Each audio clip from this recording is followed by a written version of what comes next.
All right, I'm going to get this started because I'm exhausted and I was not going to miss out on doing this live.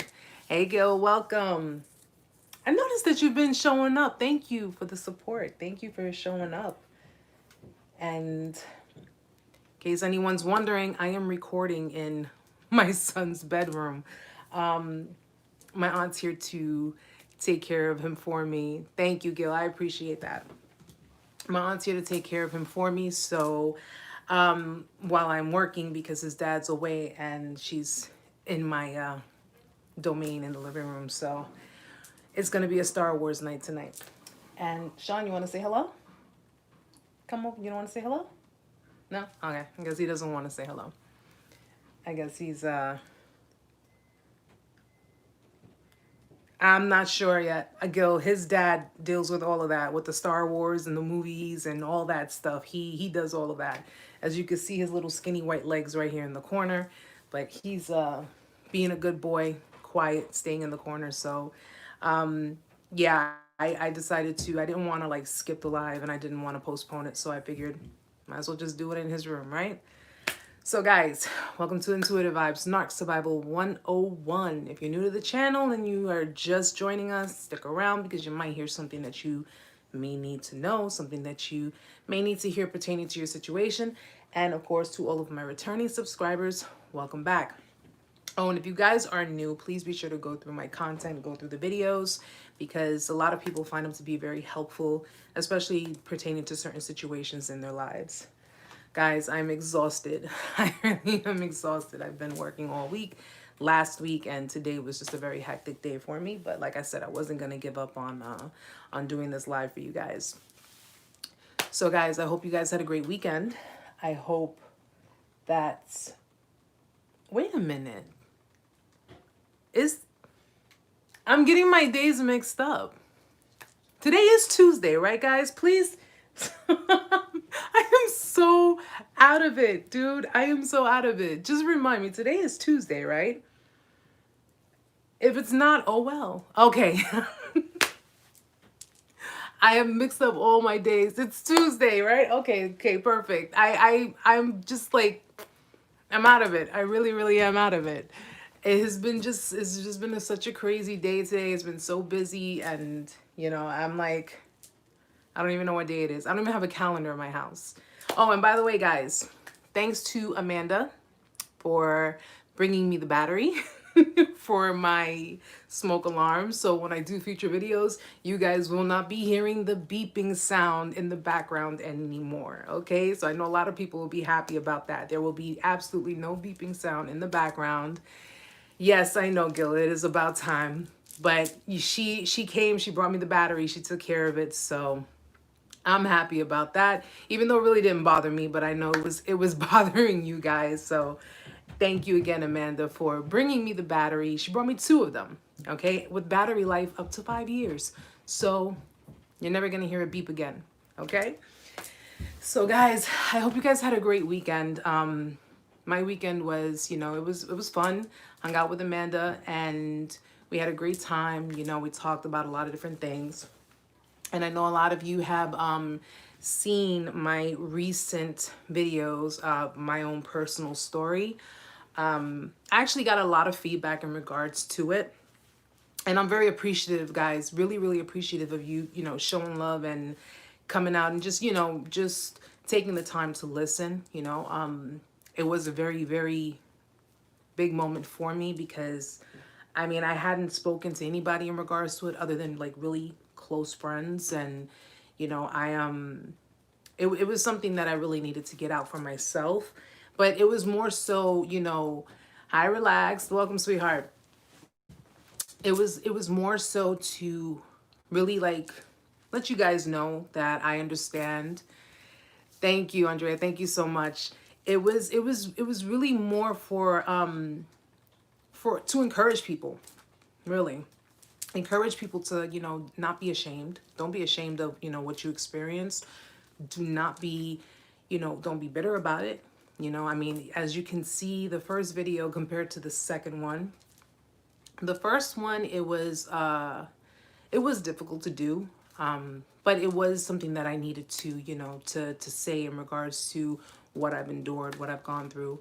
And I just want you guys to also understand that, I mean, there was a lot more that had gone on during my relationship in that dynamic. And there was a lot more that had gone on during other relationships. Yes, relax, my son. I'm recording in his room.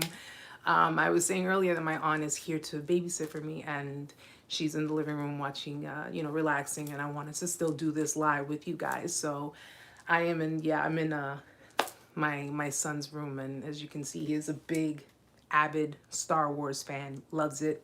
He has just a whole room full of Star Wars stuff. So, that's the age. So he loves it. I love him, and of course, this is how we show it to him. We give him all kinds of Star Wars stuff. But yeah, as I was saying, there were a lot of different things that went on in the dynamic of my relationship, and I'm not claiming perfection because, guys, the first thing we learned in overcoming codependency and understanding narcissism and understanding different things is that we also take accountability for anything that we have done ourselves. Even if you did not do anything remotely close to what the person or people who are narcissist or narcissistic have done to you, okay? Codependency does play a very big role in it, and it does contribute to the toxic dynamic. And, at the end of the day, like I said, I'm not ashamed. I'm not ashamed of it. I'm not ashamed of what, because at that time, during a discard, you feel humiliated, you feel betrayed, you feel used. And, oh, yeah, listen, relax. This is not even, I don't even call it a phase anymore. He's been in this Star Wars thing for the past maybe 5-6 years. I think he's been completely embedded in it, and I don't think it's going anywhere anytime soon. So, it keeps him out of trouble. Teenage boys, I got to keep him out of trouble. That's the best way to do it. But yeah, you do feel humiliated. You do feel betrayed, and you feel, a lot of different types of emotions. And at the end of the day, it taught you something. It taught you something about people. It taught you something about yourself. And, the first video, it was kind of tough for me to do because you guys don't know how many times I tried to record these videos. I was trying to do one particular video. Andrea, you know what? Don't feel ashamed, sweetheart. Don't feel ashamed. It's okay to feel betrayed because, you were betrayed. Your trust was betrayed. I mean, nobody wants their trust to be betrayed. That's like, you instill so much trust in someone or in people, and, yeah, they turn that against you and they end up doing things but just understand something. That does not say anything about your character. That says more about theirs. It's everything that they have done that was at the hands and at the mouths of these people or of this person. It does not say anything about you. So just because someone treats you, they treat you crappy, or if they treat you like, like dirt, they treat you like shit, it does not mean that there's anything wrong with you. There's nothing wrong with you. It's because that person's a crappy person. That person is it's a shitty person.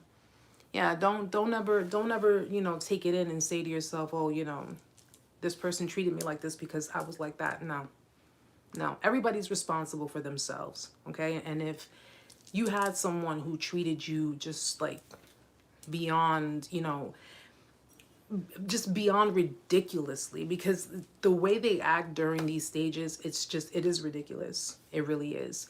But you get to see who the person truly is, and you get to see what their trauma is all about too. Yep, just like Relax says, everyone is responsible for their own actions. Very true. We are all responsible for our own actions. And what I've learned, I'm a lot like my dad. My dad is the type of person who does not like to fight. He doesn't like to argue. He doesn't like to do any of those things. He does try to resolve things, you know, in the most calm and peaceful way possible. When I was, which I can imagine what you guys were thinking in the things that I explained about what happened and how things were going down, how things were. I can only imagine, you know, you're probably thinking, oh, you should have done this and you should have done that. If we go and become like the people, if we go and become like the people who, hi Heather, yeah, I'm in my son's room today. Maybe next week I'll go back to my normal spot. But if we go, you know, if we resort to being like the people who have treated us like crap, it won't make things any better, and it won't make us any better either. Conceited life. How do you handle the worry of their return? Whenever I get this feeling, a Hoover comes. Whenever I get this feeling, a Hoover comes. I've been no contact for over a year, but have been hoovered, but did not respond. Continue doing that, Conceited. Continue. I love the name too, by the way. Continue not responding. Continue to ignore. Continue to, you know, have tunnel vision. Tunnel vision is very important, because they're going to try to do certain things. And like I've explained to you guys before, you know, the Hoover tactics can run many different ways. They can try to hoover you back in by making you feel guilty. They can try to hoover you back in by, you know, making you feel sorry for them if something happened, or, you know, a certain situation arose. They can do all types of things because they already know, you know, that they had you once, and they know that, you know, they can go around, because you're a lot of the people who join my chat, who are on my, you know, on my channel, who subscribe, who follow, who, you know, who reach out to me. I noticed one thing that a lot of you people are, you're very empathic people, and you are people who simply want normality in your life. You want peace. You want what anybody else in this world wants, or at least good people want. You want to have a relationship with someone where you're not fighting all the time, and you're not constantly worrying all the time, and you're not being lied to, and you're not being hurt or deceived, or, you know, you don't have a disloyal partner. That's what you're looking for, which is perfectly normal, is perfectly fine. Conceited life, thank you. I've even closed all social media accounts, but I've had some extreme hoovers. When you which I think I've explained it in one of my videos, the types of things that they will do. I cover so many bases. The guys, you guys already know how many videos I have up. But when you decide to remove yourself from the entire equation, okay, which is similar to, you know, pretty much what I did. You remove your social media accounts, you become unfindable. Well, not unfindable, because even though you've done these things, people of this nature will find ways to look, you know, stalk you, you know, monitor the things that you're doing. They will find ways to do this. Even though they're grooming new supply, even though they did everything that they were doing to get that new supply, they're still going to try to find ways to get around and try to be very inconspicuous. When you decide to remove yourself from an equation, you decide not to play the game anymore, that's a loss for them. All right, you got to remember something. They do things, and I'm not just narcissists and narcissistic people.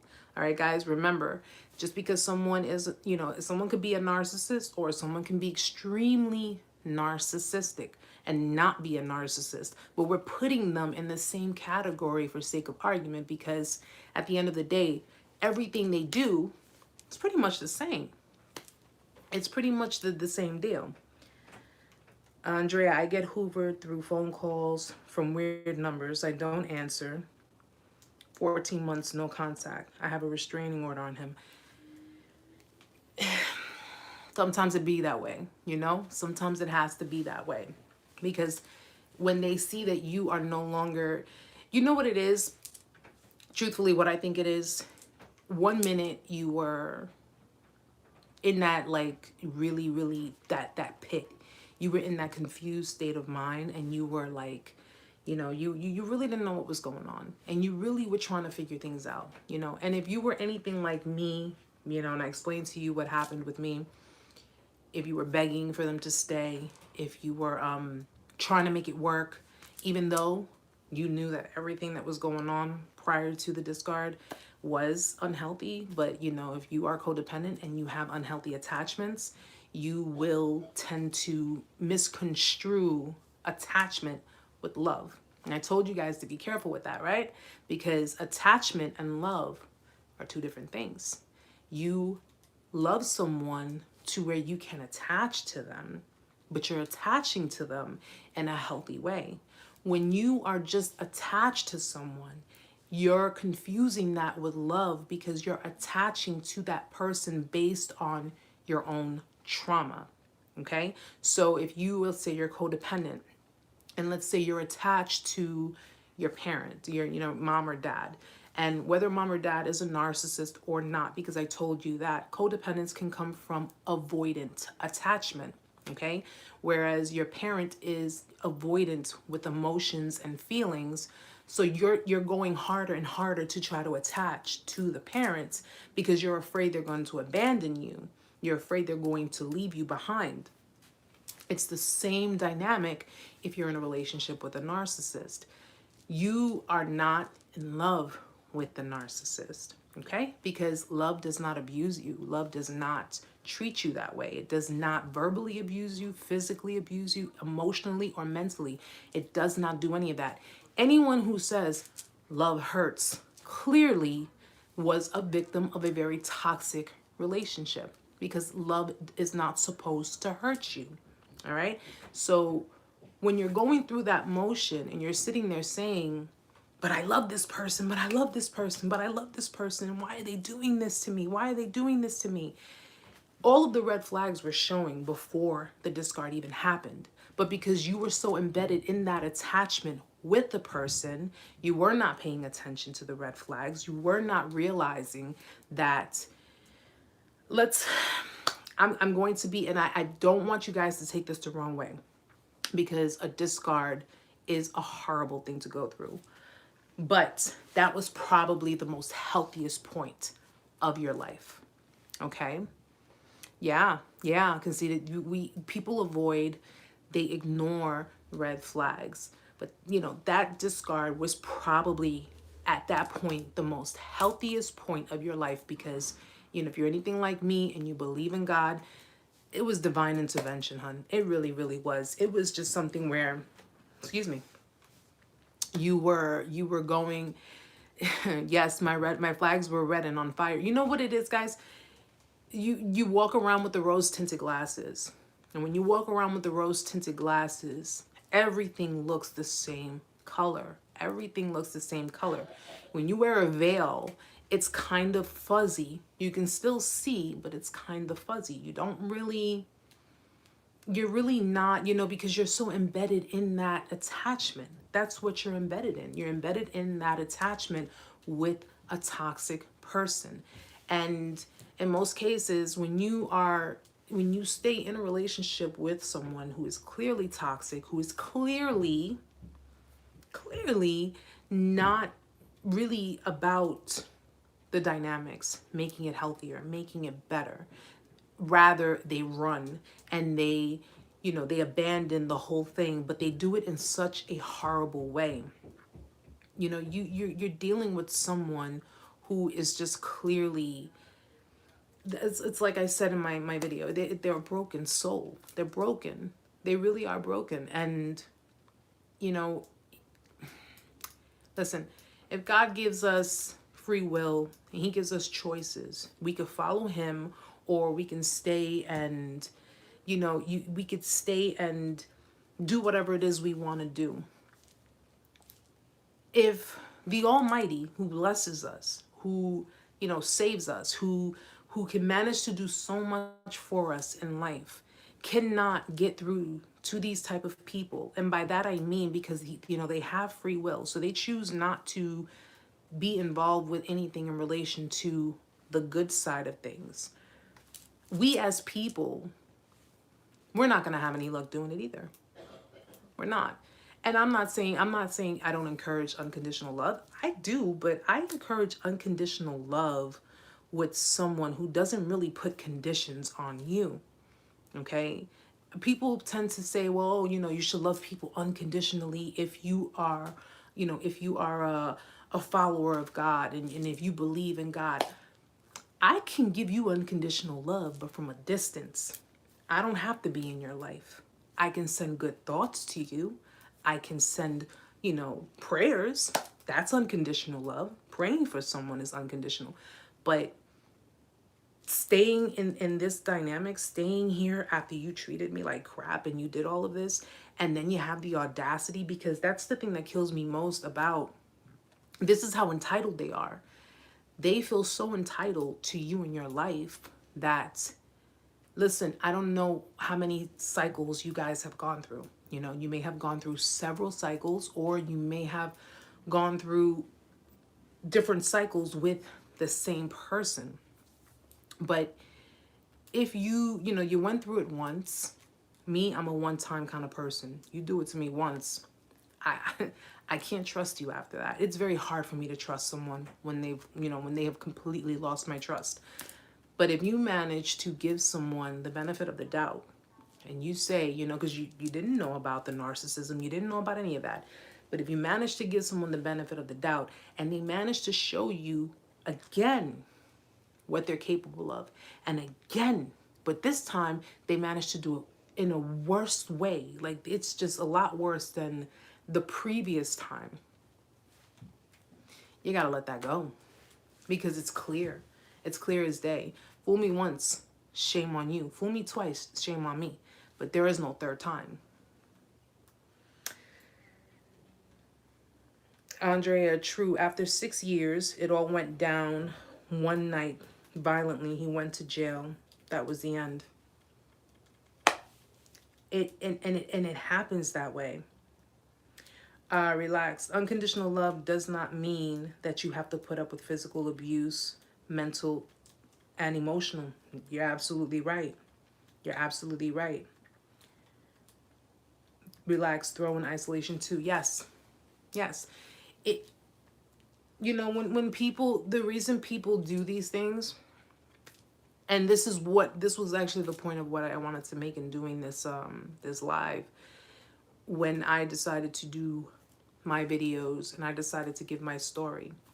And I decided to do it because I want to encourage people to come out with it, and talk more about it, and give their testimonies, give their sides of the story. A lot of victims stay in victim mode because of shame, because of, they feel ashamed, they feel embarrassed, they feel like, how can I, you have people who say, how can I come out, show my face in public? How can I do any of these things? And you have nothing to feel ashamed about. Absolutely nothing to feel ashamed about. What are you ashamed about? For having a good heart, and because you have a good heart, and because you've managed to show a side of yourself that you're proud of, a side that, anybody would be more than lucky to have. And you managed to be in the company of someone who clearly was broken way before you even came in the picture. Way before you even decided to be involved with them. If anything, the ones who should be ashamed are the ones who made them that way. And they should be ashamed of themselves for allowing it to continue so long, that they're monsters. But they don't see it that way. They don't see it that way. And I tell people who have gone through the experience, when I first started, when me and Amanda first started like hanging out and talking and stuff, and going, I told her, don't be afraid, listen, to each their own, but don't be afraid to say your side, to speak your piece. Do not be afraid to do that. A lot of victims, that attachment is so deep that they feel that if they go forward and say something, they feel like they're betraying the abuser. if that makes sense. You have people who will not say anything, will not do anything because they feel like, well, if I do it, then they're going to accuse me of being bitter. They're going to accuse me of trying to exploit them, which there is a big difference, and I've explained it to you guys. You're not exploiting someone, you're exposing someone. And by exposing someone, you are letting other people know this is the kind of person that they are. And because I'm an empathic person, because I'm a caring person, because I'm a loving person, I don't want to see somebody else go through this. I don't want to see other people experience this because it's a very horrible experience. It really is. To go into a dynamic with someone, be in love, think that they're in love with you, think that they are, they're in tune with you, think that they're your soulmate, and they, and then to go through all of this, that's pretty sick. It really is sick. Alicia, I so appreciated your story. I agree. I was not able to forgive myself until I was able to admit that I went through the abuse. You can't change or modify anything you don't admit. Got to stand in your truth. The narc wants you to hide it and deny it happened. That's why, exactly. That is why I say they don't want you to talk, because narcissists fear being exposed. They fear being exposed. And I told you guys, I said it clear as day. I don't know if my ex is a narcissist. He definitely has demonstrated behaviors, extremely narcissistic behaviors. He did appear to be empathic. He did appear to be caring and loving. I mean, listen, there were times in our relationship that he has done things that he didn't have to do them, but he has done things. For example, I'm going to give you guys an example.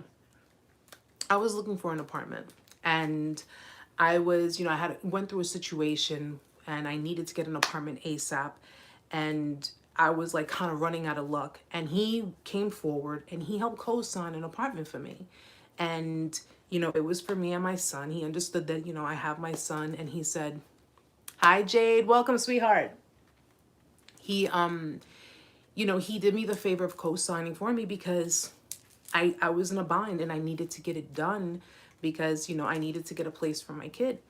And he, no issues. He didn't ask for anything in return. He didn't ask for anything. And he did it for me. And I was so appreciative of that because not many people would do that. And of course, he was a good father. He loved his daughter. He took care of his daughter, and he had done things for his daughter that, that he's a good father. But just because someone is a good person in certain aspects and then extremely narcissistic in other aspects, that doesn't mean anything. It does not mean anything. And one thing I said to myself was, I'm not going to make excuses. That's another thing we don't do, guys. We don't make excuses. There are times where you're going to have people in your life that, but this person did this and that person did that and blah, blah, blah, and so forth and so on. But we learn that people who are narcissistic nature will do things, and of course they do things with an agenda. He did not come off that way. But then again, I don't know because we weren't together 5, 10, 15, 20 years. So it was just pretty much, he had done some things for me. Naturally, I'd done some things for him too. So it wasn't like it wasn't give and take. It was. But during the course of our relationship, he managed to show a lot of avoidant attachment behavior. And by that, I mean he avoided a lot of things within our relationship. There were certain parts of our relationship, such as, I guess there's that fear of intimacy maybe where, it's just that he was, scared because here's the thing, narcissists avoid intimacy too. So it was kind of confusing for me. It was extremely confusing because I'm like, wait a minute. All of these things that describe a narcissist sound very familiar. You know, so when you guys, like, when you didn't know about narcissism and you didn't know about any of those types of behaviors, but the minute you heard about it, you're like, wait a minute, holy shit, wait a minute, I went through this and that happened and they were acting like this and they were acting like that. This can't be coincidence. Just remember, there are different types. There are different types. I strongly believe, and this is my honest opinion, because when I learned about inverted narcissists, I learned that these are codependent people. These are codependent narcissists who can only survive in relationships with other narcissists. So you could have dealt with a malignant narcissist. This person could have dealt with a somatic. That person could have dealt with a, you know, a cerebral narcissist. That other person could have dealt with a sociopath. I could have dealt with an inverted narcissist. I strongly believe if I had to categorize him, I'd say he was an inverted narcissist. He was a codependent narcissist where he could only be in a dynamic with other narcissists. I mean, considering the fact that he's not only been surrounded by them, trauma bond every single time, go back. It's like, come on, you would rather I'm not, you guys know I'm not a narcissist, so clearly it wasn't going to work. But if you go back and continuously go back, knowing that the person is toxic, knowing that the person is shady, knowing that the person is a liar, knowing that the person is just, you know, a cheater, knowing that the person will do, you know, is just a schemer, will do all types of things behind your back, will throw dirt on your name. The minute you say no to them, the minute you reject them, the minute you decide to stand up for yourself, they'll try to slander you. They will do all kinds of things. You know all of these things, yet you still insist on keeping them in your life. Yeah, you're an inverted. I'm sorry. That's just plain. It's like you're asking for the toxicity to stay, but then when they discard you, when you have been doing nothing but trying to be a good person to them and trying to show them something different, it's like you're kryptonite. It's like it's flipped around. Like you're the one killing them, and that toxic lifestyle is what's feeding them and bringing them life and giving them air, you know? So unfortunately, that was the situation that I dealt with. I dealt with someone who insists on being in that life, being in that dynamic. I refuse to be that kind of person. I refuse to. I'm not a cheater. I'm not a liar. I'm not going to sit here. I never cheated on him, never lied to him. I never went out of the confines of our relationship. I never disrespected him after everything, but he still insisted on doing what he did to me. And remember what I told you guys. Shorty came back in the picture. You can make sense of it, please. Butch, yes. My ex had me doing and thinking I was a narcissist. And then I started getting into the solution and reaching out for help and finding a new family to join. Absolutely. Absolutely. Because then, with the toxicity going on, and if you're a codependent, you are contributing to that. You are contributing. And the reason you're contributing is because you're enabling, you're allowing, you are, you're fighting and nitpicking and everything because you're trying to, you're just basically, listen, guys, and this is the best way I can put it for anyone who is a codependent. If you dip a piece of shit in chocolate, it's still a piece of shit in chocolate. Doesn't matter. You understand? It does not matter. It's still going to be just that. Only now it's a chocolate covered piece of crap. That's all it is. And that's what codependents do. They try to dip the relationship in chocolate. They just try to fix things. So it's like having a plumber try to fix an air conditioner. It's not going to work, right?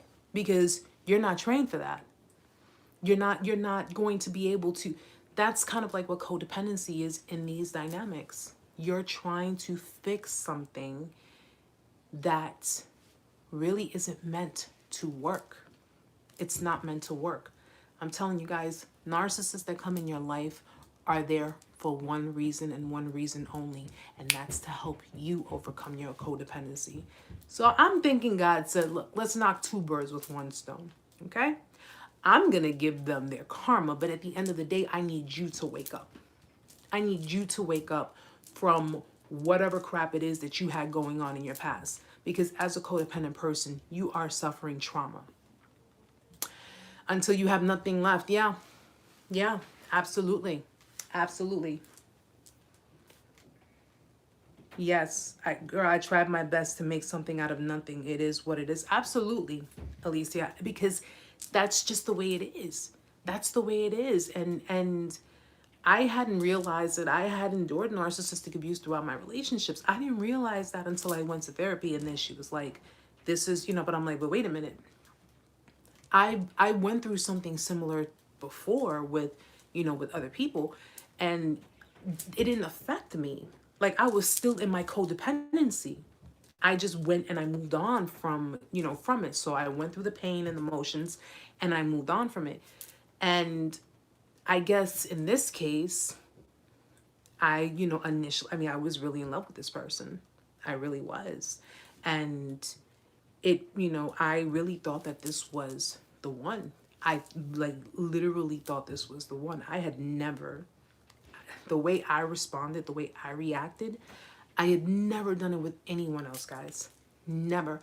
In other relationships, I was trying to figure out what was going on, and I was trying to understand what was going on.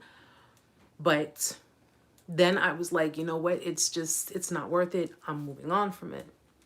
This one in particular, I don't know. I think it's because trauma with trauma, it's just kind of like, I guess we have such similar traumas, but we have different outcomes because of our, because of our traumas. I'm not exactly sure, but I got in deep with this one, and I thought that, this was the one. I thought he was going to be the one for me. I thought he was going to be the one I was going to marry, and, the one that I was going to, like I said, possibly have another child with. But when everything happened, I was stuck. And guys, I was stuck for a long time. It wasn't just like, oh, even after I left, even after I said, I'm done, you can have that, I was still stuck because I was still hurting. And now it's just the residual energy that I'm feeling. It's just, from the PTSD, it's just the residual energy. So like if I, break down, or if I get triggered or something, that's just like that little leftover energy, because the way I see things now, and like I said, how does anyone recover from that? Like, how do they come back from that after all of that treatment? And that's something that I want you guys to understand too. Like,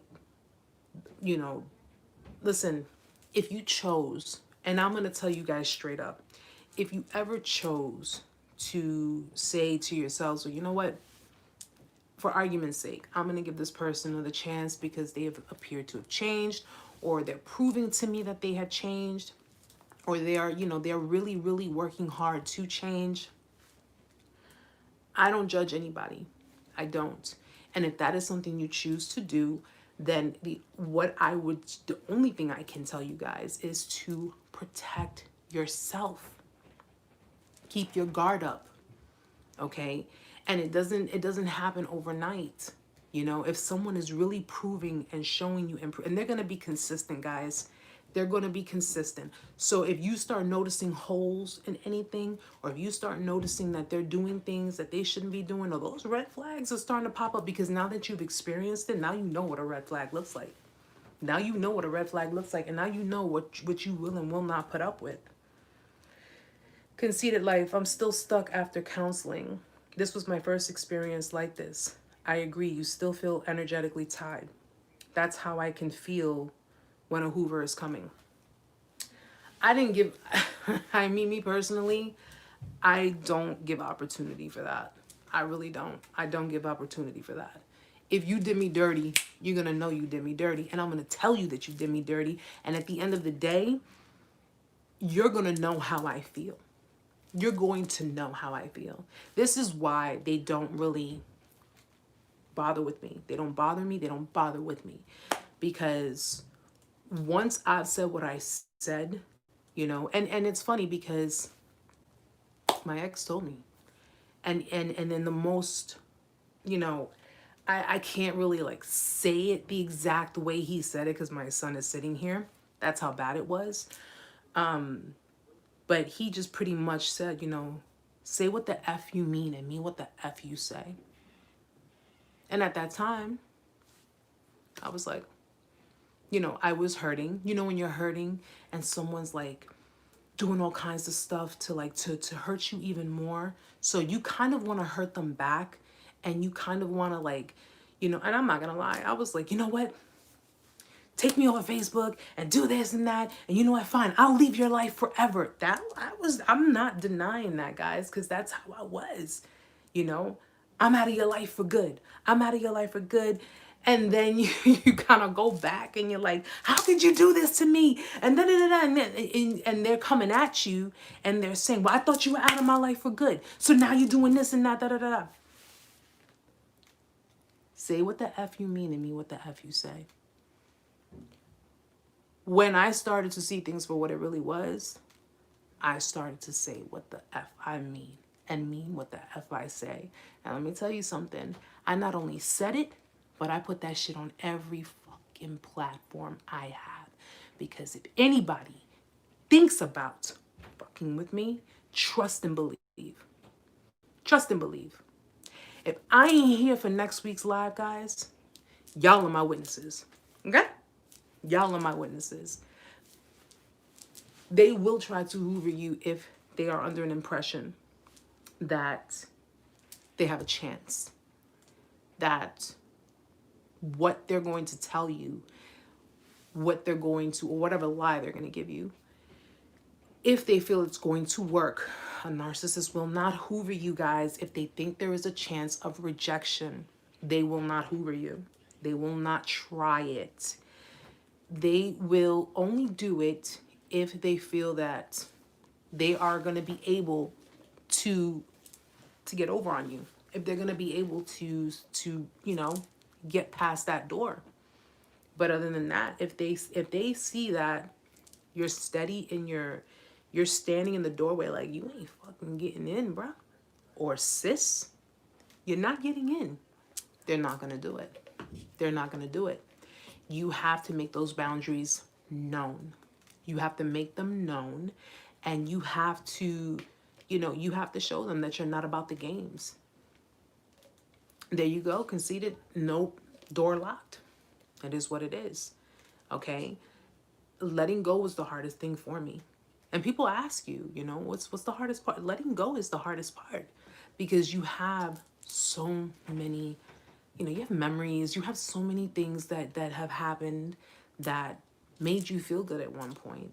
And you want so much to not believe that people who once told you I love you, who once laid down with you and held you in their arms, who once, you know, I mean, listen, kissed you on your forehead, you know, and just looked at you, you know.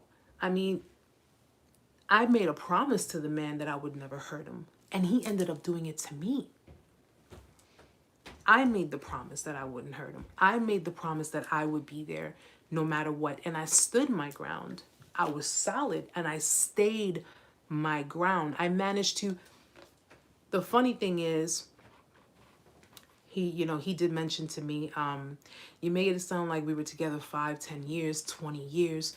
I may not have been with him 20 years, but I'll tell you right now, I know for a fact that I have probably done more and have been willing to do more by running to the head of the line in his life than any of his friends, than his ex, and then hell, you know what, any of his family members.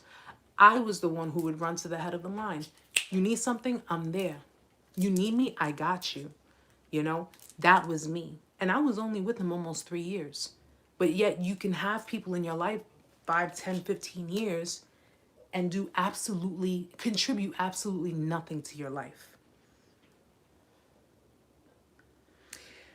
Butch, I'm fairly new to this, but my therapist has me writing down all the bad stuff. So therefore, when I have flashbacks, I have something to refer back to help keep the door closed. What did I tell you guys? Remember when I told you guys, don't focus on the reminiscing part. Don't focus on the good old days. Don't focus on that. You have to focus. It's funny, Butch, that you mentioned that, because I've mentioned this to you guys before. You have to think about the negatives. You have to think about the negatives, because when you think about the negatives, it's going to keep you from going back into that phase, back into that cycle. You have to think about it's, you know what, remember in my Psych 101, I put where it's classical behavior by association. You have to associate the abuser with the abuse. Okay? Associate the abuser with the abuse, because abuse outweighs any so-called good memory that you have. Associate that person with the abuse that they have inflicted on you. And if you know, you got people saying, oh well, it's not like they put their hands on you. I don't give a shit. Abuse is abuse. Verbal, emotional, mental, spiritual, energetic, it's all abuse. Okay? And you have to associate them with that abuse. That's the only way you're going to be strong enough to make sure that you are not going back into that cycle, that you're not going back into that pattern, because it would be a pattern. Especially if you've had this roller coaster ride with them more than once, it will always be a pattern that is going to continue, a cycle that's going to continue going on in your life until you actually break it. Okay? And by breaking it, I mean not just with that person, with anybody who comes into your life that shows you certain behaviors. You guys have seen all the videos on the types of behaviors of narcissists. You guys have seen all the videos on red flags, different signs, different phrases. You got videos of phrases that they use, different things that they utilize. Utilize all that you've learned along with what they have shown you, what they have done to you. You have to compile the two together, and you got to use that as your armor to keep them at bay, to keep them at a distance. Okay? You have to, listen, I say it this way. Let God take care of them. Okay? Let God take care of them.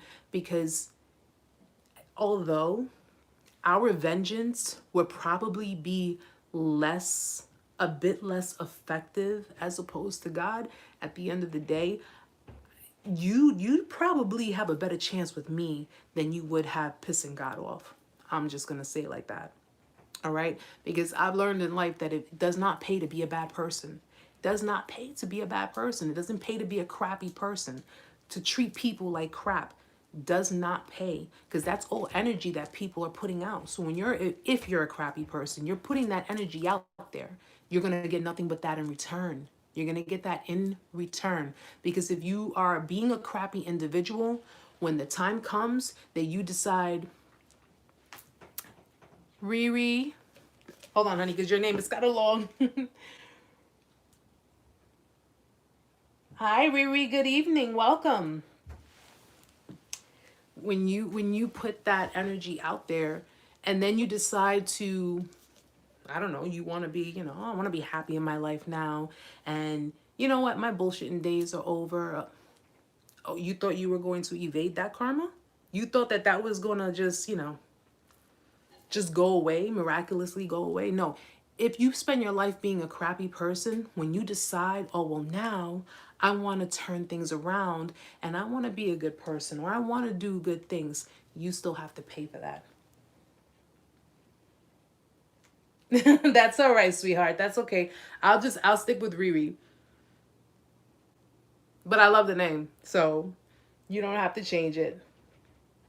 No, conceited. They don't think that karma comes their way. And the thing of it is that narcissists go for very superficial fulfillment. I told you guys that too. They go for very superficial fulfillment. So if you dealt with a narcissist who, I don't know, let's say was hypersexual and they cheated on you, and they cheated on you with different people, or even a particular person, whatever the case may be. That doesn't last long. It does not last long, because, and the thing of it is that the people that they're dealing with outside of you and your dynamic, they're thinking that the narcissist, is into them, wants to be with them, is all about them. Hell, these people who think that they've stolen the narcissist from you, they're thinking, well, you couldn't maintain your boyfriend, or you couldn't handle your girlfriend. So you know what? They came running to me because you couldn't satisfy them. You couldn't fulfill them. You couldn't do X, Y, and Z. That's why I have them. No, sweetheart. No, no, no, no. Doesn't work that way. If anything, you took my headache. You took my problems. You took the bullshit that I had to deal with. Okay? So while I'm healing and I'm dealing with all of what I got to deal with for myself, you're going to be going through the same thing. So all it really is that the devil is just bouncing around in people's lives. People who think that, the same way you get them is not going to be the same way you're going to lose them. You understand? And that's how they think. Narcissists have these people thinking this way too, because the narcissist is already grooming them. We know that, right? We know when they groom other people. So they're sitting there telling people, I'm going to make up a name. Oh, well, Jane, she's not really doing it for me. She's causing too many headaches. She's always arguing. She's so insecure. She's this, she's that. It's a turnoff. It's doing so much and I'm not doing anything. They're grooming new people. They're having new people assume, think different things about you, about your relationship, how everything is wrong in your relationship because of you. They're filling this person's head up with stuff. At the end of the day, this person is looking at it like, well, that person can't satisfy you. That person can't do it for you, because they're charming the pants over that person. They're charming the pants over that person. Well, this person can't do it for you. This person can't satisfy you. I know I can do it. So you know what? Why are you dealing with someone like that when you should be dealing with someone like me? Then you have the narcissists who have people. I don't know if you guys are familiar with this one. They have people on the outskirts. So these are like so-called friends. These are so-called associates. These people, and a lot of the time they're people either of the opposite sex, or if you're in same-sex relationships, it could be of the same sex. They're sitting on the outskirts because while the narcissist was with you, obviously you're in relationship. You know how relationships are nowadays. Everybody puts things on social media. Everybody's posting on stuff or whatever the case may be. These people are sitting there thinking, oh, that's a relationship, and that's a great relationship. And look, they're having a good time. They're doing this, they're doing that. They're taking pictures, blah, blah, blah, whatever. I want that. They obviously, because you have people that want, what they say, want what they can't have. But with a narcissist, they obviously can have the narcissist, especially if they're willing to give more attention. So these people that are sitting on the outskirts are basically monitoring your relationship. The narcissist put them there, first of all. They put them there in the first place, okay? Because the narcissist always has to have a backup. They always have to have a backup. If shit doesn't work out with you, they got plenty of supply that they can choose from. So these people obviously are monitoring, looking at your relationship, looking from the outside. And then when things start to get shifty with you and the narcissist, or if they start to get kind of out of balance or whatever the case may be, the narcissist, will start making friends. These people will become all of a sudden close friends. The narcissist may even share details about your relationship with these so-called friends, with these people who are, supposedly concerned and supposedly, friends with the narcissist. That's because the narcissist already has it incepted in their mind that things are not working out with you. Things are rocky with you. Things are shifty with you. So now they're starting to notice the different people that are on the outskirts. And they're starting to notice that other people are giving them attention. I don't know. Maybe they're liking their pictures. Maybe they're, giving them compliments. It could be anything, because narcissists are so superficial. Like the slightest compliment, it goes to their head. And they're just like, yeah, I know, yeah, But these people that are surrounding your relationship, that are surrounding your dynamic, are people that the narcissist put there, okay? if you are in fact dealing with a narcissist, just know that if they're all of a sudden, like, like say if you've been with them or whatever the case may be, pay attention. Because if you've been with them for a while and all of a sudden you start to notice more people are coming around, or not coming around, but like are being, I don't know, maybe added on their social media, or just out of the blue, they're like just different friends, random people, showing, like popping up, showing up. That's because they're putting them there. And even though they're telling you, well, these are just friends, they're just friends, these are just friends, they're going to obviously gaslight you. They're going to obviously tell you what you want to hear. But at the same time, if you're like, well, wait a minute, these people weren't here when we got together, and now all of a sudden they're here. So who are they? Who are they? Where did they come from? You start noticing different things. When you start noticing these things, you have to be careful, because can they be friends that possibly the person knew from before and they just reconnected? It is possible. But me, on the other hand, I don't sleep on that. I don't sleep on that. Too many people live with black and white. Too many people in this world live with black and white, where they're like, oh, it's either black or it's white. I live with the gray area. And that gray area is this. Just because you cannot see it does not mean it's not being done. Okay? Just because your eyes cannot see it does not mean that it's not being done. And you want to give people the benefit of the doubt. You don't want to accuse people of things. You don't want to sit there and make yourself look like a crazy person. And I get it. But at the end of the day, if you don't have a valid explanation for this, that's a problem. That is a problem. Especially when all these people are popping up out of nowhere. I already started noticing things. I told you guys. I started noticing things. Different things. Okay? Different types of things.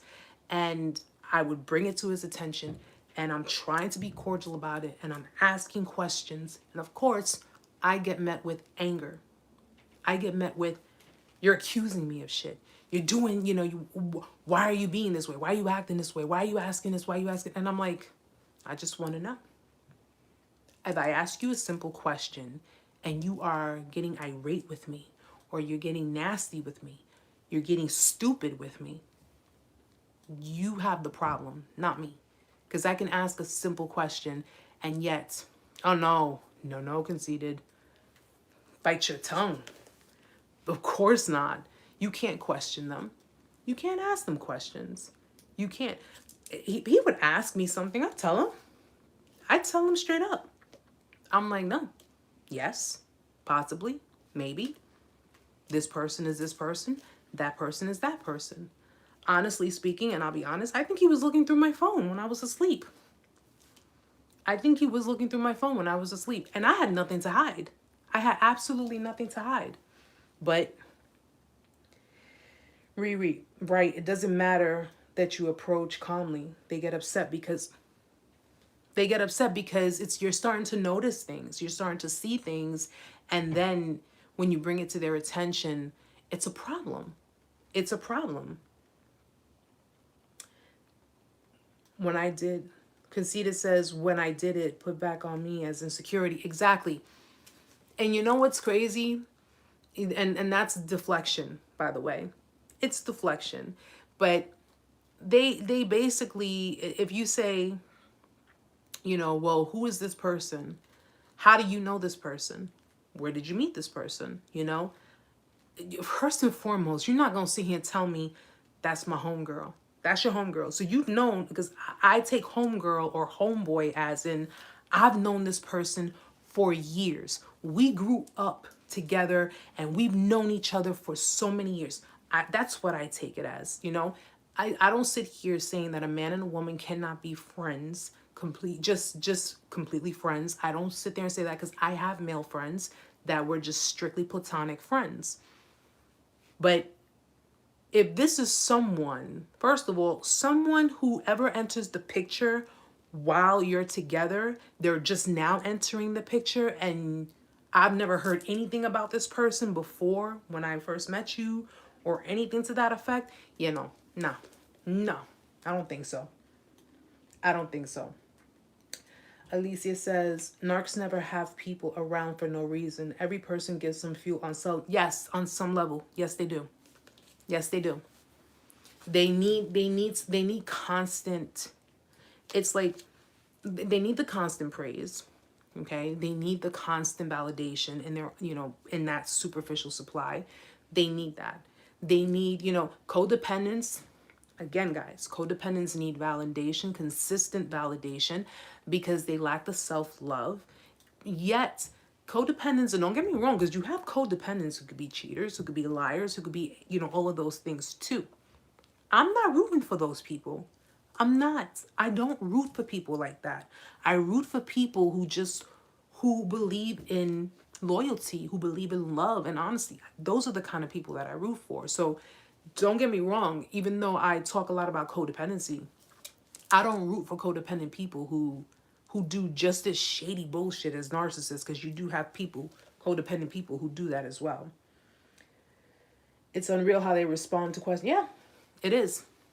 And I mean, and the thing about it is that if I would be questioned, again, I had nothing to hide. I had nothing to hide. I had nothing to hide from anybody. So if he would ask me a question, I'd answer him.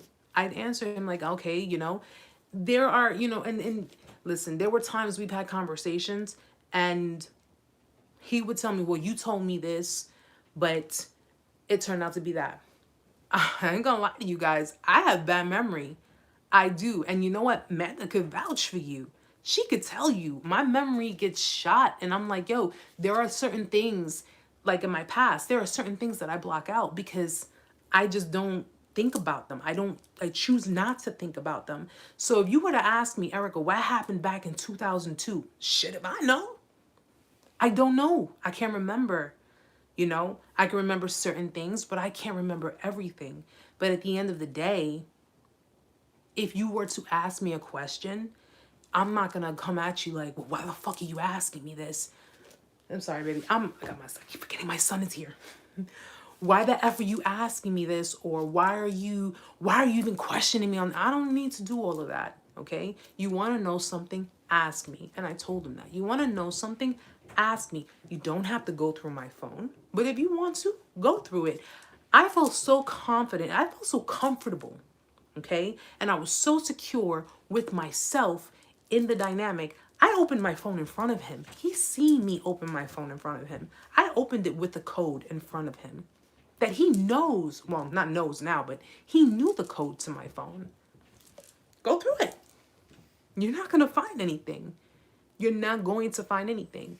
And but at the same time, I'm convinced that he has gone through my phone. I'm convinced. I'm convinced he's gone through my phone when I was asleep. At times when I would be asleep or I wouldn't be around it. Butch says, kind of like using the force. When you can bring darkness into light, it always seems to bring a certain level of uncomfortability. Yes, it does.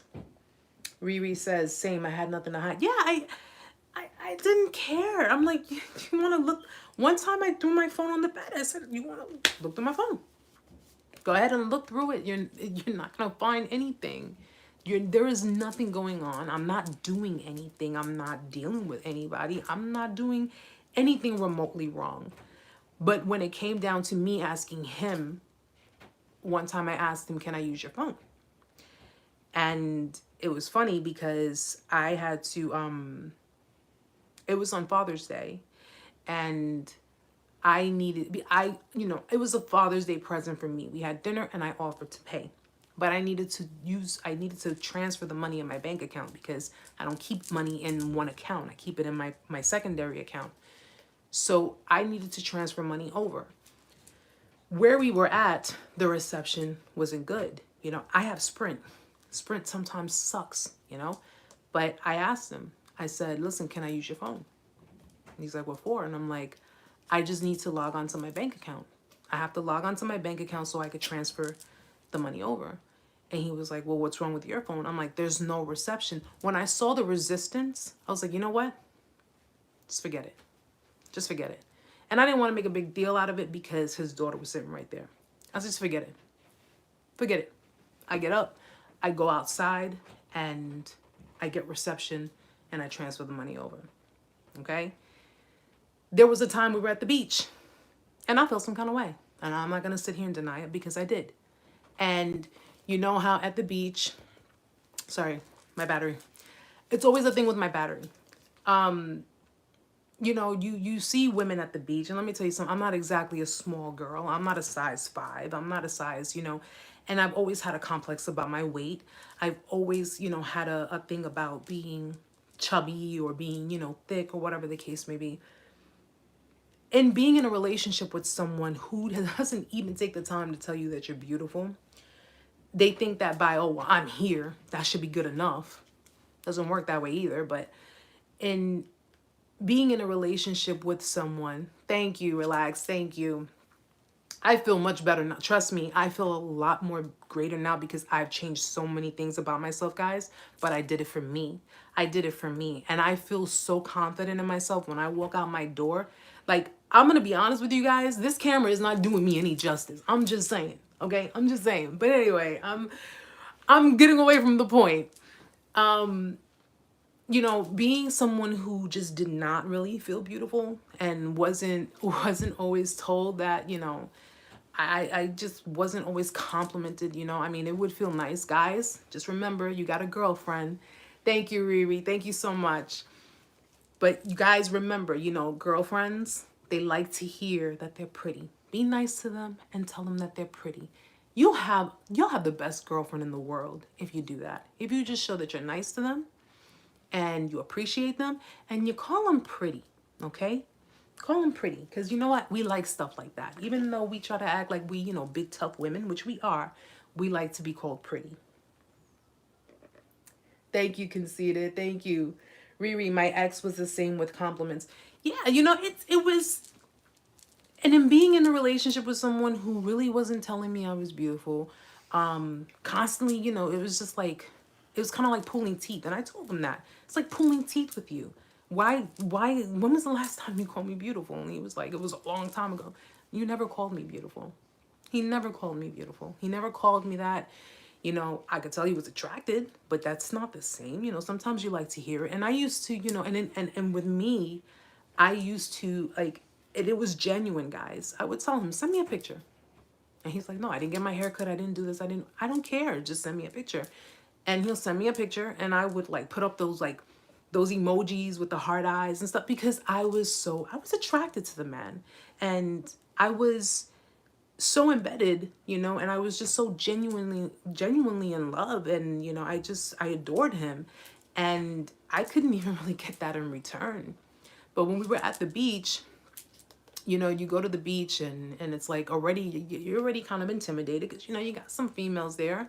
Everybody's different. I was kind of intimidated, but at the same time, I was like, you know what? I'm just going to try to enjoy myself. And there was a woman who walked by that a lot of guys were looking at, you know, because she had on practically nothing, but she walked by or whatever. And I'm not looking directly at him. I had my shades on and I was looking straight ahead, but my peripherals saw. And he played it off. He tried to play it off. And, you know, he looked. I'm a woman. I know how you men are. You know what I'm saying? My thing is, don't do that shit in my face. Don't do that shit in front of me. That's so disrespectful. You know, you don't do that in front of your girlfriend. You don't do that in front of your boyfriend. You have respect for the person that you're with. And that was just like, I was like, yo, man, I didn't say anything, but he saw my face and he was like, you know, what's the problem? You know damn well what the problem was. And yet you want to act like you don't know. And again, I wasn't going to argue because there were other people there. You know, that was like for me, utter disrespect. Yeah, Riri, no, it's not cool at all because he wouldn't have liked it if I had done it to him. He wouldn't have liked it. He wouldn't have liked it if I had just, you know, looked at another dude walking by or you know, he wouldn't, even if I was trying to play it off, even if I was trying to be like, yeah, you know, like, you know, guys, come on. Guys, because, you know, and guys, you know why guy, I mean, I'm not saying that it's, you know, for all men, but, you know, women, it's like, there's, you know, for every, we have like this thing that, you know, when it boils down to women, when it boils down to us. You know, we like to go out, we like to look good, we like to, you know, dress up, we like to be a certain kind of way. This is why it takes us forever, guys, to get ready sometimes, but it's because, you know, we're a, you know, especially when we're in relationships, we're a reflection of the person that we're with. So we like to look good because, you know, we're walking on your arm. Even that was too much. Like when I would do makeup and all kinds of stuff, it's like, I just got to the point where I was like, you want me to let myself go? Fine, I'll let myself go. Conceited life. Mine gave me compliments right before comparing me to the ex to my face. Your eyelashes are so pretty, and my ex had eyelashes like that. I was crushed. I stopped acknowledging the compliments. Why do they do that? Why do they do that? I used to hear things like when we would have conversations. Listen, I mean, okay, I can't say that there's, you know, nothing wrong about talking about your ex, but like, if you see me doing something, or if you see me, you know, oh yeah, my ex did this, and my ex did, oh, my ex looked like this, and the fuck do I care? Is your ex here? Or am I here? You know, it's like, why? I got compared in so many different ways. And I mean, listen, there were certain things he did tell me in confidence, and I'm gonna, you know, I'm gonna keep that confident, you know what I'm saying? But I'm just like, yo, you're looking at me like whatever happened between the two of you, it's like deja vu. And that's not fair to me. That's not fair to me. Riri, they do that because they want you to feel insecure so they can accuse you of being. Riri, I definitely love your knowledge of it. I do, because that's exactly why. That is exactly why. Alicia, the triangulation. Yeah, the triangulation is the worst too. Triangulation is like when they're using other people to try to make you jealous. You're using other people to try to make me jealous. So you are, you hurt me, you discard me, you do all of these things to me. I'm already in pain. I'm already in pain. I'm already going through through the motions. And now you use your new supply to hurt me. You use, you know, everybody else in the mix who've already been manipulated by the situation. You use everybody else to pretty much pour salt on my wounds. I literally, guys, I asked God, I said, what have I done to deserve that? What have I done? Like, really, what was I a nasty person in a past life? What I went through too. Yeah, Heather. Yeah. Yeah. Because it's like, yo, what did I do to deserve something like this? When in reality, all you really ever did was you try to love someone, and then you try to be, you don't know, you didn't try to be. You were being yourself, but you were trying to show them, I'm different. I'm not the same kind of person, because, you know, you heard everything. You heard everything. You heard about stuff from their past. You heard about all kinds of stuff or whatever. You felt sorry. You know, you were like, listen, I'm not like that. That's not the kind of person I am. And little did you know, it was just pretty much their way of grooming you to get you to believe them, to get you to feel sorry for them, to feel pity for them in a way. You know, I don't know to this, you know, no, let me rephrase that. I do know for a fact that certain things he has told me was the truth. I know that for a fact. But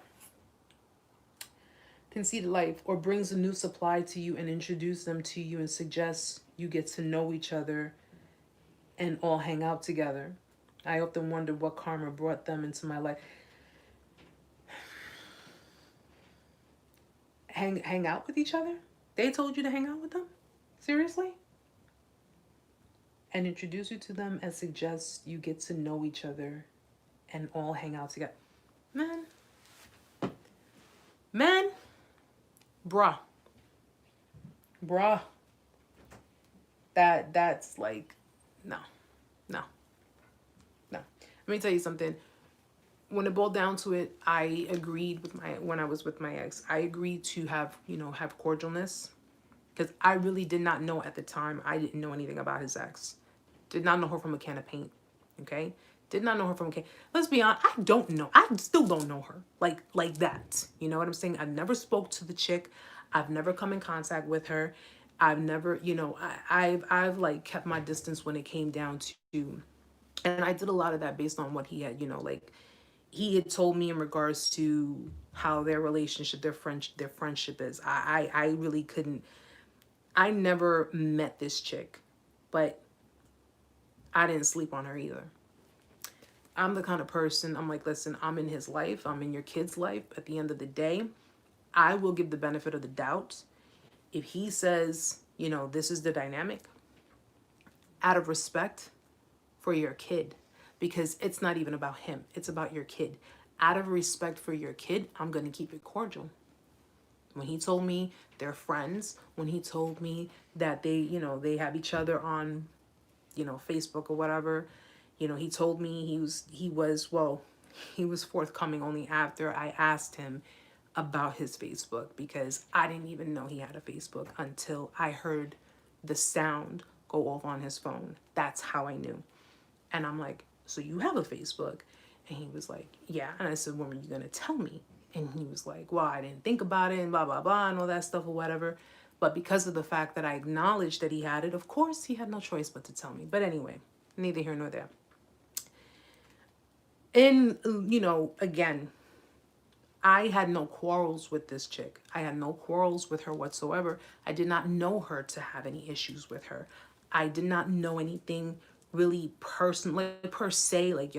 We never had any kind of confrontation, nothing. She appeared to be cordial too. Appearances can be deceiving though. But she appeared to be cordial. She appeared to be understanding according to him.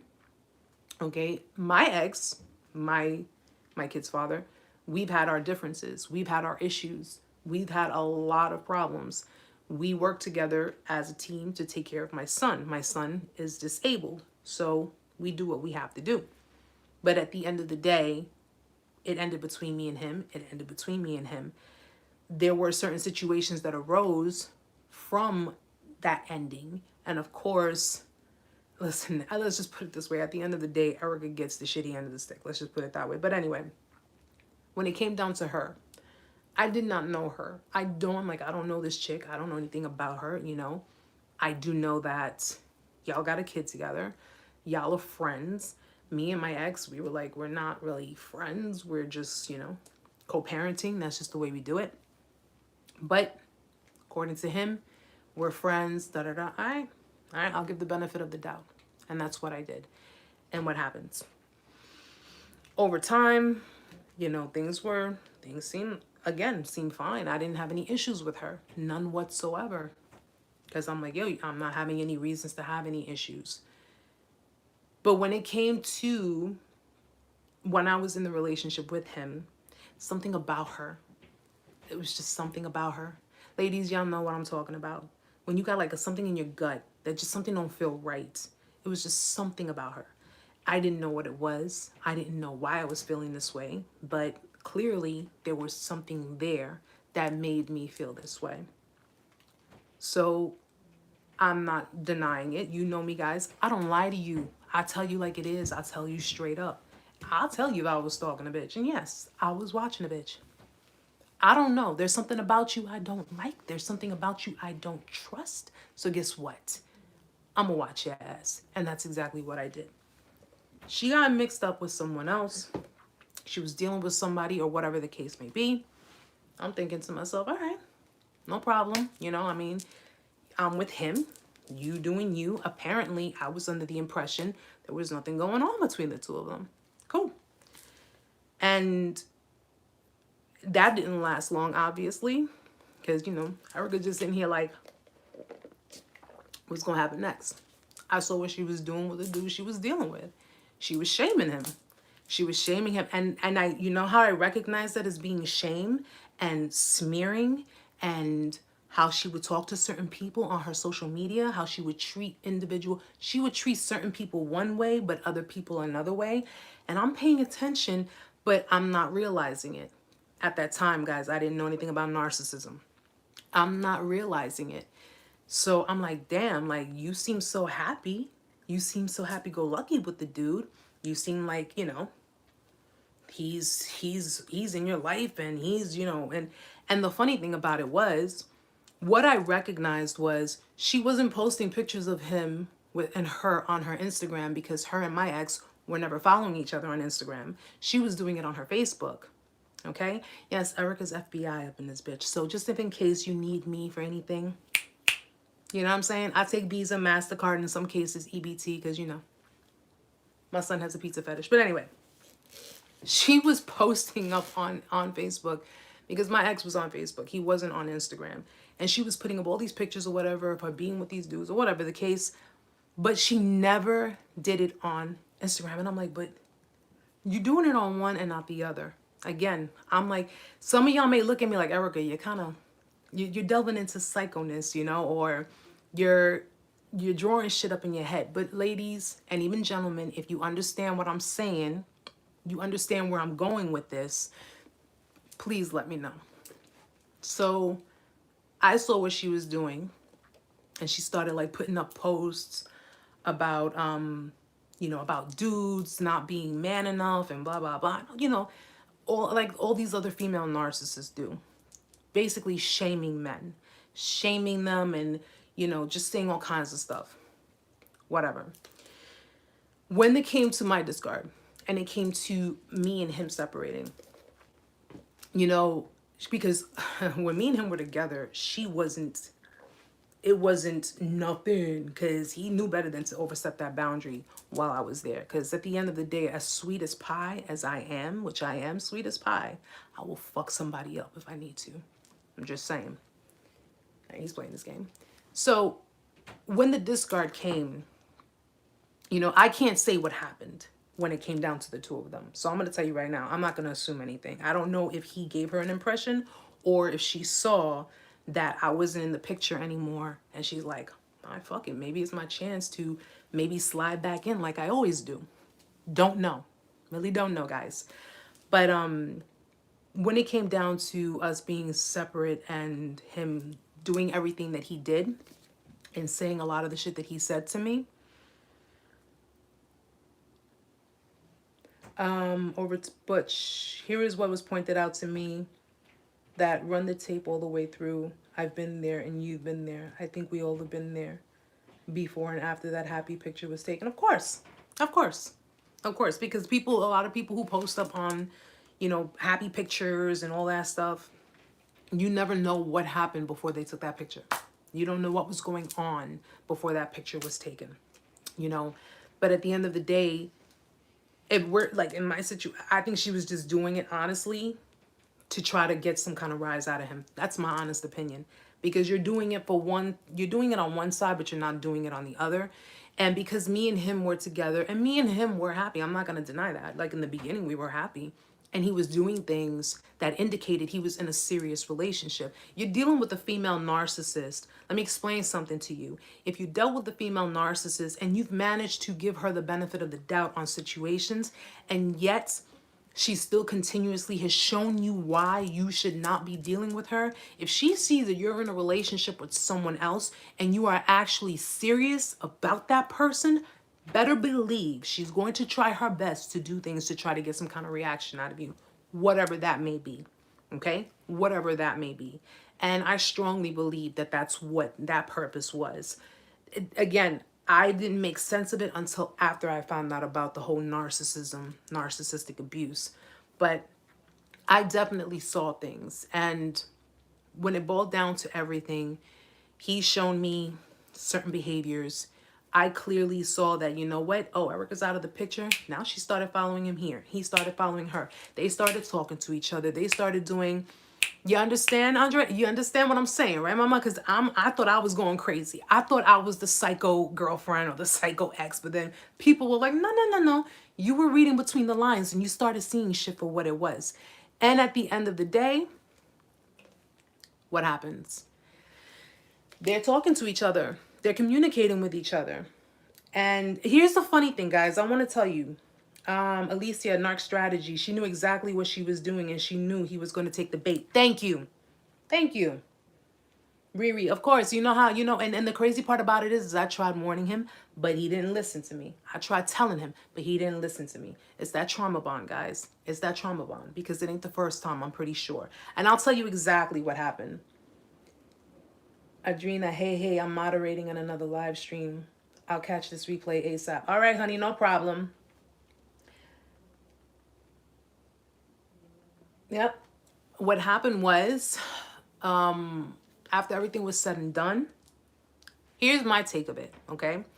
After everything was said and done, the crazy part about it is I had a dream, guys. I had a dream. And in this dream, he came to me. I had two dreams. Oh my gosh, I gotta tell you guys. I had two dreams. The first dream, he came to me and told me, we were sitting down talking. He wanted to have a talk. Oh, thank you, Conceited. I'm actually considering Skype sessions with people. I've done one with Heather. And I'm just considering like just giving it a try, because I'm gonna be going back to school in spring semester. I'm going back to school for psychology, because I want to try to earn my degree in psychotherapy. Oh my gosh, I'm losing it. Thank you, Butch. Thank you. But I gotta tell you guys, in my dream, he wanted to sit down and talk. We sat down and talked or whatever.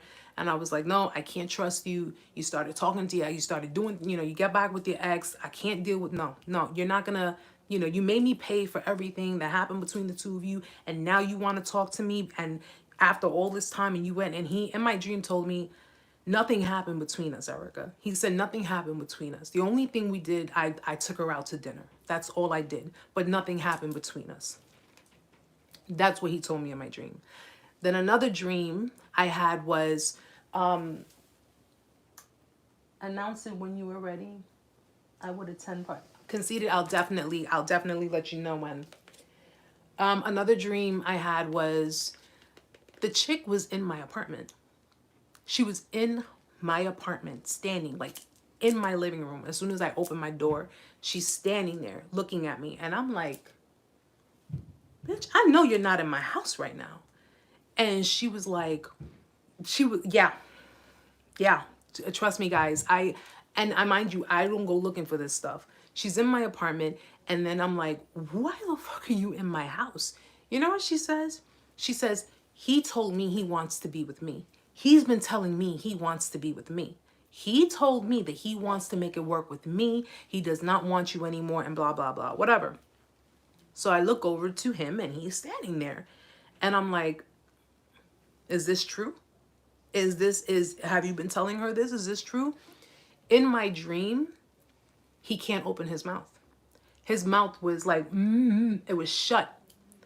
So he wanted to speak, but he couldn't, because his mouth was kind of like sewn shut. It was like, I want to talk, but I can't talk because it's so. That's how I knew that there's that succubus energy. I said, no. You're bound to this chick, man. You are bound to her. And whether she's doing binding spells, whether anybody's doing some type of binding or some type of whatever, you're bound to this chick. I said, no. Don't need no succubus shit coming my way. Yes, Riri. Yes.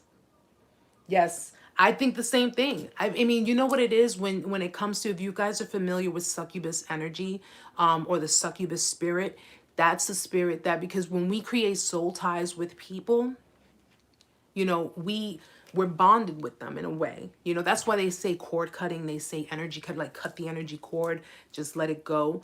But I'm not having these dreams for no reason. And your dreams reveal so much to you guys. And in my dream, the man is standing there. He's frozen. He's trying to talk, but he can't talk. Why is that? And I'm like, you want to be with her, be with her. Why are you here then? Why are you bothering with me? And he's trying so hard to open his mouth. And it's just like, it's literally, it's sewn shut. It's sewn shut. Oh yeah, they do, Andrea. And I believe because God reveals a lot to us in our dreams too. He reveals a lot to us in our dreams. And in my dream, he came to me and told me nothing happened between us. I just took her out to dinner. I don't give a fuck if you took her to McDonald's, bro. At the end of the day, you should have known better. You should have known better. And how it boiled down to in the discard, that's pretty much how it looked to me. Now, in the discard, I went through what I went through, and I told you guys that I went off the face of the earth. I decided to, remove myself from social media. I decided to remove myself from everything. I'm almost sure that Shorty thought she was going to really...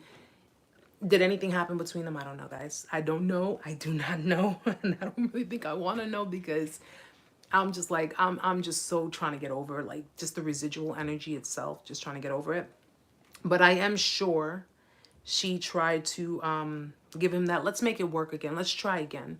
Why don't we try one more time? Let's do this, da-da-da, whatever. He brought the elephant in the room with her because they have a very tainted past. He brought the elephant in the room with her because when Erica came back, when Erica was rejuvenated and Erica was feeling good about herself, and Erica was like, you know what, I can get through this. Erica came back to the social media world. Erica showed her new look to everybody, how good she feels about herself because she did her healing. She's working on her healing. She's working on herself. What did I do? I took it upon myself, and I was intuitive about it. That's why this channel is called Intuitive Vibes, guys. I was so intuitive about it that I took it upon myself to see her page. And when I looked at her page, she was ragging on him. Just straight ragging on him, talking shit, all kinds of stuff, smearing him like, I told you, and I told you, and I told you, and I told you, you're going to keep playing with the snake, thinking that the snake is not going to bite you in the ass. He is an inverted narcissist, guys. She is a narcissist. She's a female narcissist. She has the whole femme fatale look. She has the whole, I think she's somatic because she's like totally... She's just so fake. I'm sorry. I just gotta say it. I can't stand fake females. I really can't. She gives off this impression that she's very humble and she's all, about God and everything and so forth and so on. I'm sorry, but if you follow God, you do not sit there shaming people. If you believe in God, you go to church, you do not sit there emasculating people, putting people down. You do not do that. Okay, you do not sit there and talk about people, talk about, she brought it up to him, I guess, that she wanted to try again. And he probably told her, well, what about all this shit that happened between us? We're just going to, and what did she probably do, guys? I'm almost willing to guess she said, you still stuck on that? Really? You're still stuck on that? How long ago did that happen? Like, come on, I thought you were over that already.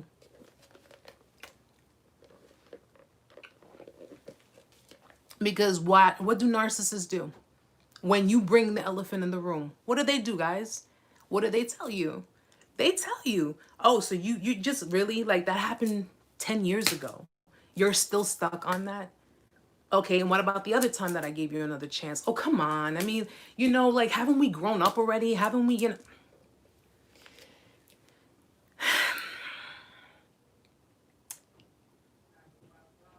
Thank you, Riri. This is my first time actually talking about it since I made my videos. Since I've made my videos, this is my first time really talking about myself, talking about what I went through, talking about exposing people. Listen, I'm not sitting here and saying that my ex, I'm going to shame him.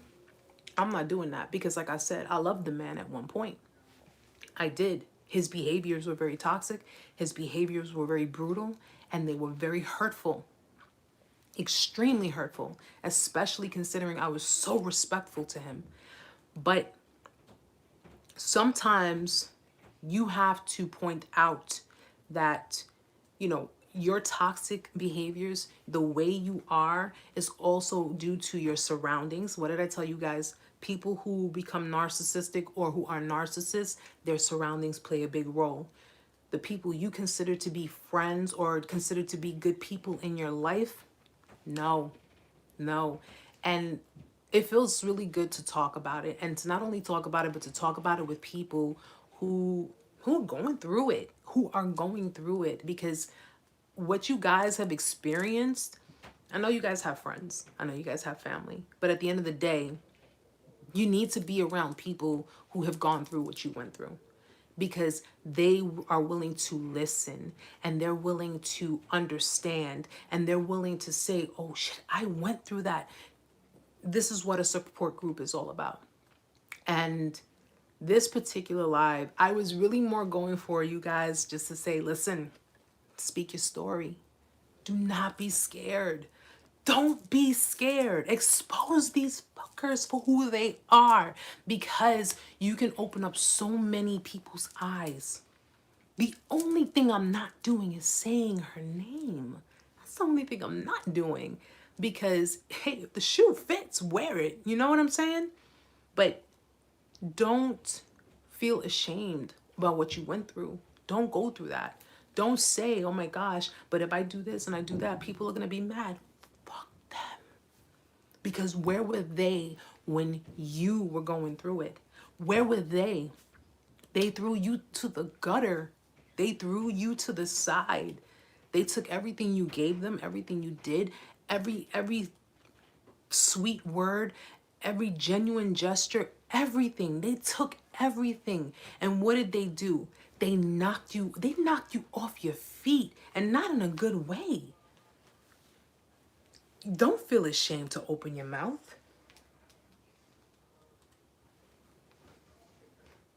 Conceited, you know something? You can, I'm going to be honest with you, okay? Because everybody knows me. I'm very honest. Forgetting it happened, we all want to. But the more you try to say,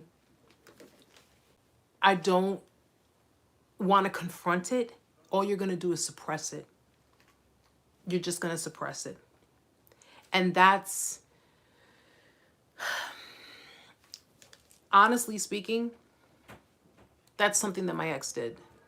He suppressed it, and he suppressed it, and he suppressed it. I just want to forget it. I just want to forget it. I want to forget it ever happened. I want to forget it ever happened, and he blocked it out. And you know what he did, Conceited?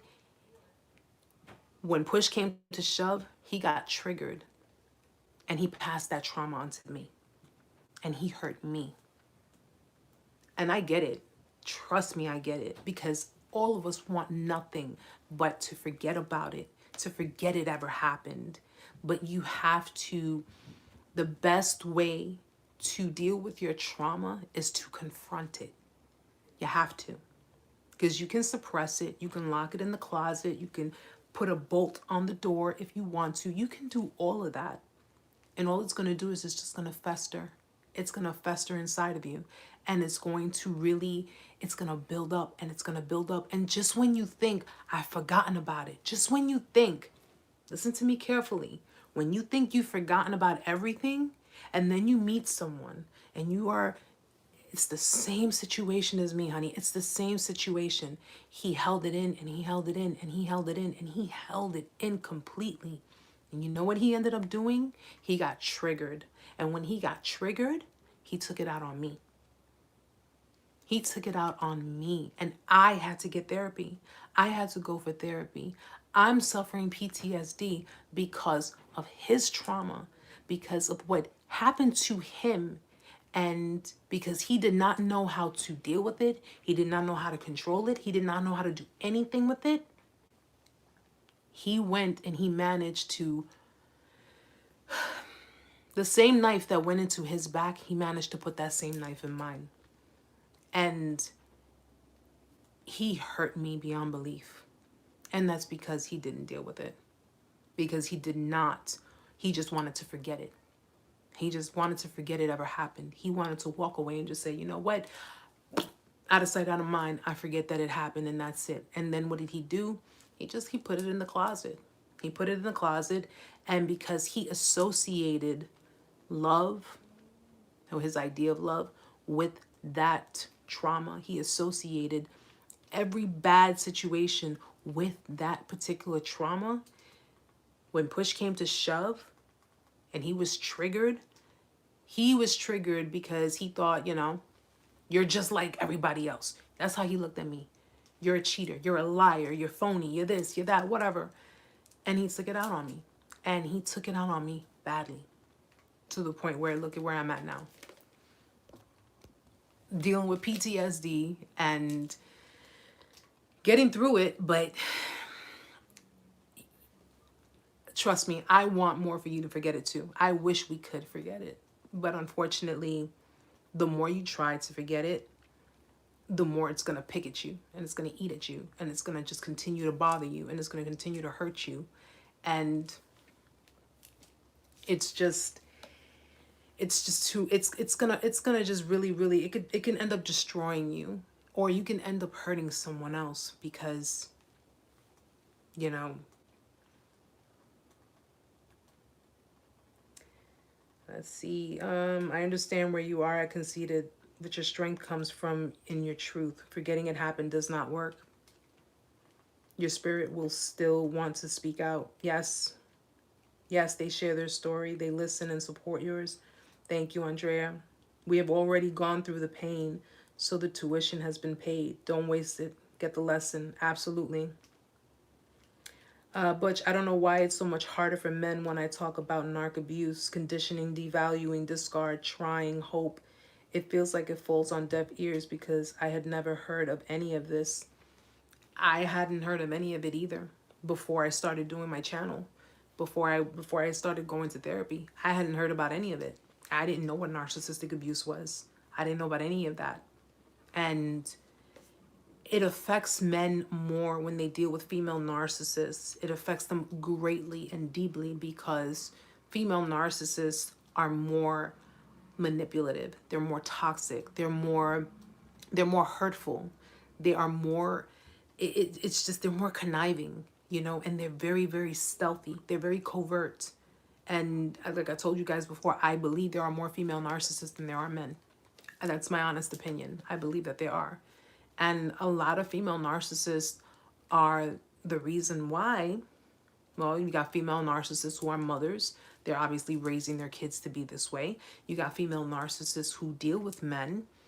They have managed to hurt them so badly to the point that their behaviors become extremely toxic because they don't trust. They don't know how to trust people. They don't know how to properly deal with emotions or deal with people because they've dealt with these females, you know. So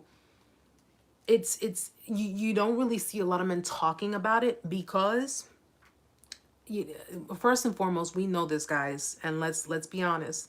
Men have a pride thing, okay? There is that pride thing, you know, to ever admit that a female broke you. How many men are going to admit that? How many men are really going to sit there and admit that a female did that? That a female managed to emasculate a man where he's supposed to be at his most manliest point. How many men are going to sit there and say, I've been emasculated by a woman. I've been emasculated by a toxic woman. I've had my manhood taken away from me because of this particular female. Not many men are going to admit that. And a lot of men try to just block it out of their head and just say, you know, I'm not going to say anything about it. I'm not going to open up. I'm not going to open my story. I'm just going to, you know, just forget about it and move on. But that stays with you. It stays with them. And what happens? They keep it with them and then they end up fucking up really good relationships. Or what could have been a good relationship because they couldn't let that go. Bubs, can you get my charger, please? They couldn't let that go. That's my son, guys. Say hi. They already see you, so say hi. You say hi to everyone? Say hi, everyone. But, okay, go get the charger. Go get it before the phone. I don't want the phone to go out. Butch. Now you tell me, why couldn't we have covered this point earlier on? Yeah, Riri, that's my my little twin. It's in the living room. But you know something? It's a lot harder for men to. It's a lot harder for men to come to terms with it. Thank you, Alicia. It's a lot harder for men to come to terms with it because, you know, these types of women give you, first of all, they give you the impression that you're the one in control. They initially give you that impression. You're the one in control. You're the one who, you know, you got this. You're the man. You the man. You the man. You the man. And of course, they do all of this. Can you plug that for me, please? They do all of this. Watch your hands. I'm sorry, guys. We're just plugging in the... Are you good there?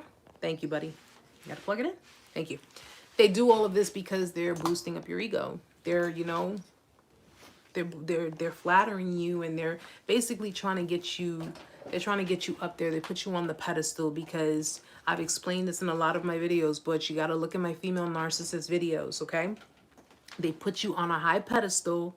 So when you feel like, oh, I'm the man, I'm, you know, she adores me, excuse me, she adores me, she loves me, she's feeling me, and this and that. They put you on that high pedestal because when they have you at that very point, they're going to tear you down. All right? She came with a plan. A female narcissist always comes with a plan. They come with a plan.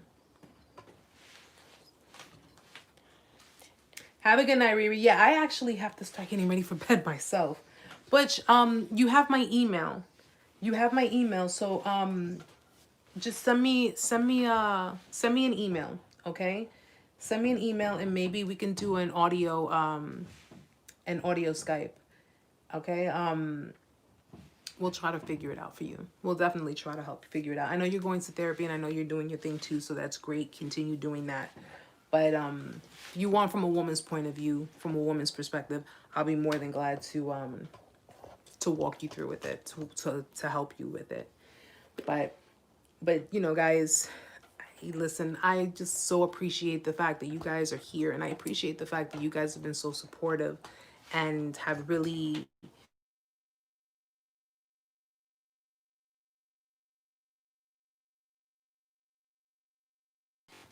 Good night, Conceited. Have a good night, sweetheart. But I just appreciate the fact of you guys being here and supporting me and supporting the channel and supporting one another, being there for one another. That's the key thing, okay? Like I said, don't be afraid to tell your story. Don't be afraid to speak up. Don't be afraid to fight. Don't be afraid to do anything, because you're not betraying anyone. If you don't do it, the only one you'll be betraying is yourself.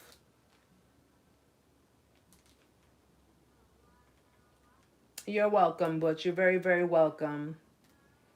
Alicia, I love you too, sweetheart. Thank you. Thank you. We're gonna do some more stuff, guys, in the future. We're definitely gonna get into different things, and you know, I'm gonna get back into doing my videos, doing more videos, because there's a lot of other stuff that we need to talk about. But I thank you guys for letting me vent. You know, I know it just felt so good to get it out. It felt good to get it out, and it felt good to say it, because at the end of the day, hopefully these types of people will wake up. I hope they will wake up. And if they decide to change, you know, they'll change for the better, and they'll be better people for themselves, not looking to be better people for other people, but for themselves. Thank you. But guys, thank you so much for being here tonight. Thank you so much for joining me. And thank you so much again for your support. You guys don't know how much I really appreciate it. I truly, truly, truly appreciate it. Andrea, you're very welcome. Thank you. And you're beautiful as well. Thank you. And you guys, we'll be back here next week.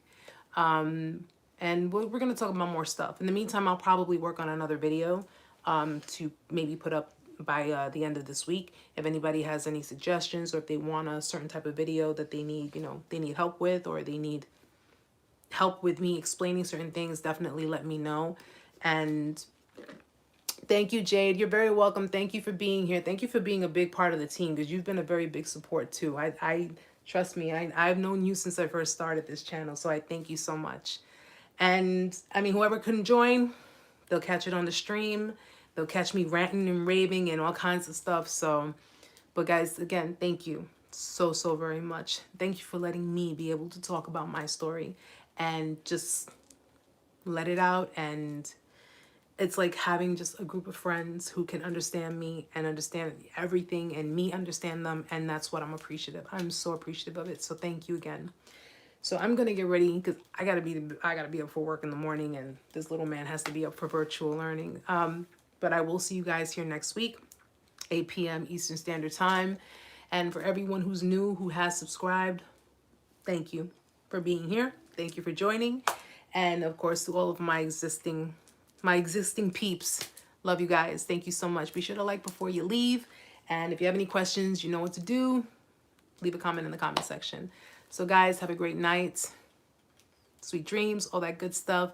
And I'll see you guys next week. Love you all. Good night, guys.